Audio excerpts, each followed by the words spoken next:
Hello everyone, welcome back to my channel. In my previous video, we have seen how different features available on bundle configuration page can be used in Conga CPQ. Today we are going to learn about how a product can be priced in Conga CPQ. Okay, here is the agenda. First of all, we're going to see what is price list. Then we're going to see how it is related to product. Then we'll see what things are available to set up the pricing, right? Then we'll understand the pricing waterfall. So each and every CPQ software has pricing waterfall model. Okay, each can be different, right? But this is the basic part. If you want to understand the whole pricing cycle, you must understand this pricing waterfall. If you don't understand or if you fail to understand this, you will not know how different pricing field gets populated, right? So make sure you uh, learn this. Okay. Then we're gonna see like basic pricing setup using list price. Okay. So first thing first, what is price list? So price list is nothing but a collection of pricing defined for various products. Price list itself doesn't contain much, but has price list item which drives the pricing. Okay. So now let me compare it with Salesforce CPQ. Okay. So in Salesforce CPQ, what we have is we have a product record and we have price book, right? The same way we have product and price list over here, right? Then using product and price book, what we were doing is we are creating price book entry, which actually drives the pricing. So instead of price book entry over here, it is price list item object in which we have to create the data.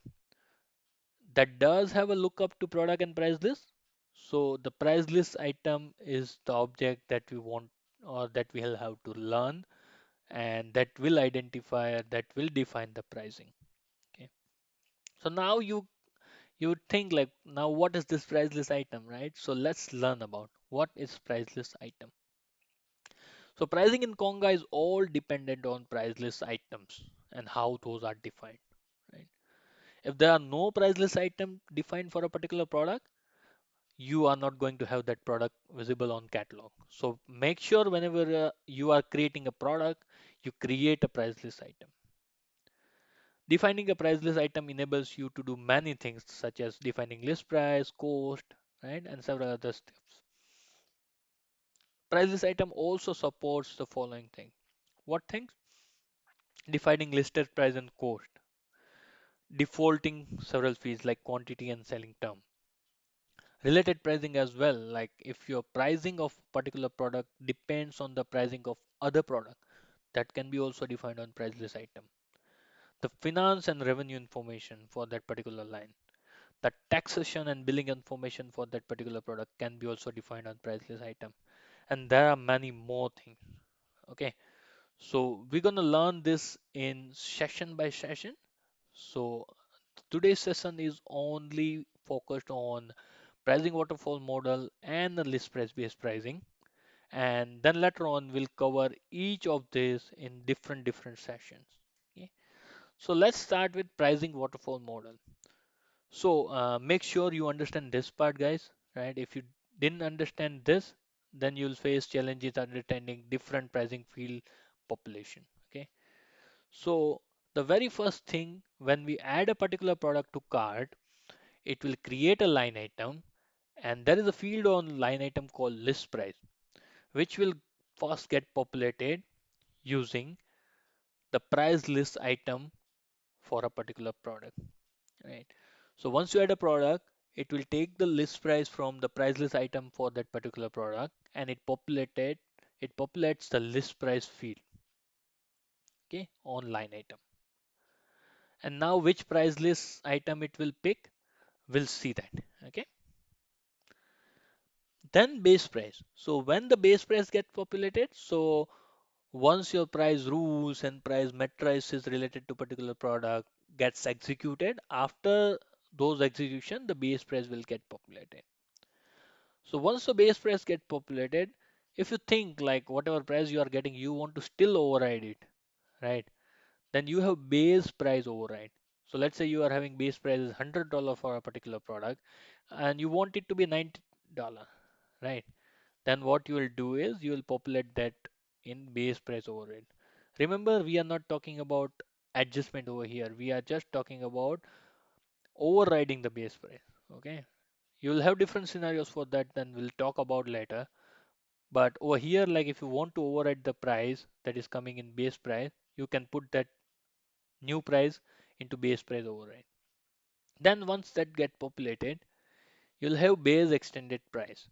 So that gets populated using base price or base price override, right? So if you have base price override, then it will get populated based on base price override. If this value is blank, then that gets populated using base price. Then we'll have extended price, which will get populated from base price only, right? And the formula is base price plus option price in case of it's a bundle. Then it will get multiplied by quantity and selling term if defined. Okay. Then once that get populated, we'll have manual adjustment, right? Once our cart is finished or we land on the cart page, what we're gonna do is we used to do it. We apply the adjustments like we apply the discount or we apply the markup, right? So once those being done, adjusted price gets populated. So adjusted price is the result of adding the manual adjustment on extended price. Okay. And once the adjusted adjustments are done, the net price will get populated. So this is the whole pricing waterfall for Conga CPQ. Okay. If you didn't understand this, you can revise the video and you can again check. If you're still facing the challenge, comment here in YouTube. I'll surely answer it.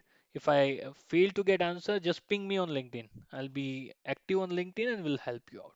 Okay. Then let's see the basic setup. Okay. So I'm on a price list item, but for you guys, I'm gonna go to product. So as we talked about, right? I have a product record, and related to product, there is something called price list. It says price list, but actually it's a price list item record. And on price list item, we have two lookups, right? As I talked about, we have lookup to price list, we have lookup to product as well, right? As we show in the PPT, right? This has several fields like price list name, guided page, active, cost model, contract, effective day of expiration. But we're gonna talk it later, right? This base price override because we have different sessions, right? I have made it in the session wise, so we'll gonna see that. Okay. So on price list item, what are we having, right? I'll edit the page and let's see. Okay. So over here we can define chart types, right? We can define price type, we can define price method, list price, cost. There are several options over here available over here. But today what we are going to see is we are going to see only one thing, list price. You can also define the cost on which price you are purchasing, and over here you can define on which price you are selling the product, and based on that you can have your margin derived. We are not going deep into it, we are just seeing the list price. This is the per unit price. So if it is flat price, whenever you provide the quantity, the price will not get multiplied by the quantity. If it is per unit, then it will get multiplied. Okay.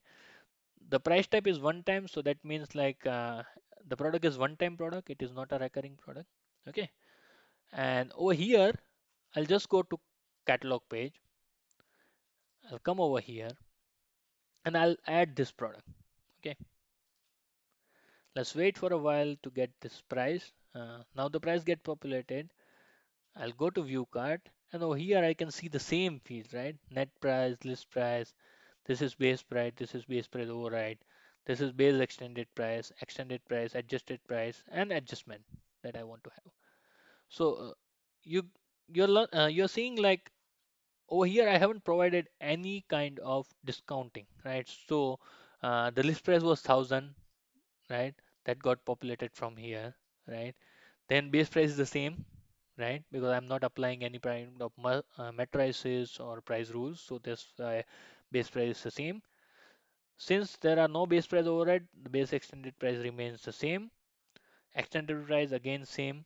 Adjusted price, since we haven't applied any discount or markup, it is same. Let me add the quantity as 2 and let's see. I'll just reprise it. This is the one-time product, so selling term will not come into picture. So ideally what the base extended price or extended price will be quantity time list price or base price, quantity time base price. Okay. Now I'll just add 10% discount here. Okay. So what it's gonna do is on extended price, it will apply 10% discount and based on which adjusted price will get populated. So let me just refresh this. You see, immediately it has added $200 discount because we have provided 10% discount. So 10% of 2000 USD becomes 200. So it became 1800 and the CM gets populated over here. Okay. You can try the markup as well, right? And what it will do is it will put $200 into adjusted price more, right? So previously the extended price was 200, sorry, $2,000. Then we have added 10% markup, it became 2,200, and then you have net price again at 2,200 because it gets derived from the adjusted price. You see how this pricing waterfall is, right? We're gonna cover more things, but we're gonna cover it later in the session. So thank you for watching the video. I hope you like this. Please like and share the content. If you haven't subscribed to my channel, please subscribe to my channel. Let me know if you face any challenge understanding this and we'll be happy to help you out. Please comment in the video. Okay, thank you.